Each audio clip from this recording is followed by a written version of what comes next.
Bien démarré sur AWS, dans cet épisode nous allons parler d'Elastic Block Store, EBS. EBS est un volume de stockage par bloc pour vos instances de machines virtuelles. Donc vu des machines virtuelles, c'est comme si c'était un disque dur, sauf que ce n'est pas un disque dur, c'est un service qui fonctionne dans le cloud et qui est attaché à vos instances de machines virtuelles par le réseau. Donc c'est un disque dur que vous créez dans le cloud et qui à tout moment peut être attaché à une instance de machine EC2 qui tourne dans la même zone de disponibilité, grosso modo dans les mêmes data centers. Le cycle de vie de ce volume est tout à fait indépendant du cycle de vie de vos machines virtuelles. Donc à tout moment, vous pouvez détacher le volume de la machine virtuelle, tuer la machine virtuelle, en recréer une autre, réattacher votre volume sur cette nouvelle machine virtuelle. Ça vous permet de conserver vos applications ou vos données plus longtemps que le cycle de vie d'une machine virtuelle. Alors on a plusieurs types de volumes EBS en fonction des performances dont vous avez besoin et en fonction de votre budget également. Donc si vous avez besoin de beaucoup de performances, on va vous orienter plutôt sur des volumes EBS qui sont implémentés avec des disques durs SSD.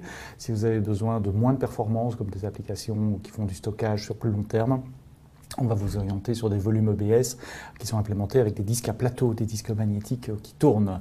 Si vous allez sur la doc de EBS que vous allez trouver dans le GitHub de cette série bien démarrée sur AWS, la doc EBS, vous allez voir qu'il y a 4 familles, 2 pour les disques durs traditionnels et 2 pour les disques durs SSD, avec des performances, des caractéristiques de performance assez différentes. Comment est-ce qu'on mesure la performance d'un volume EBS? Eh bien, le volume, on le mesure à travers 2 métriques. La première, ce sont les IOPS, le nombre d'opérations de lecture-écriture que le système d'exploitation sera capable de faire par seconde. Et le deuxième, c'est le throughput, c'est-à-dire le nombre de bits et de bytes que le système d'exploitation sera capable de lire ou de recevoir par seconde. Et vous voyez que ça va de 250 IOPS à 64 000 IOPS. Donc si vous avez besoin de bases de données, d'applications business critiques, c'est plutôt ce genre de volume-là que vous allez choisir. Si vous avez besoin de scénarios plutôt big data, où vous avez besoin de gros volumes de données, mais avec des accès en séquence uniquement, et pas des accès random et un accès de temps en temps quand on processe les volumes de données. Les volumes de type ST1 sont probablement plus adaptés à ce genre de besoin. Donc je vous invite à regarder cette table. La taille des volumes change, vous la définissez au moment de la création du volume, entre 1 giga et 16 terabytes. Si vous avez besoin de plus de performance ou de plus d'IOPS, vous pouvez toujours créer plusieurs volumes, les attacher à votre instance de machine virtuelle et puis aller dans le système d'exploitation, dans Linux ou dans Windows, et créer un disque array de RAID par exemple, en RAID 5 pour distribuer les lectures et les écritures en parallèle sur plusieurs volumes attachés, comme vous le feriez avec des disques traditionnels attachés à un système d'exploitation.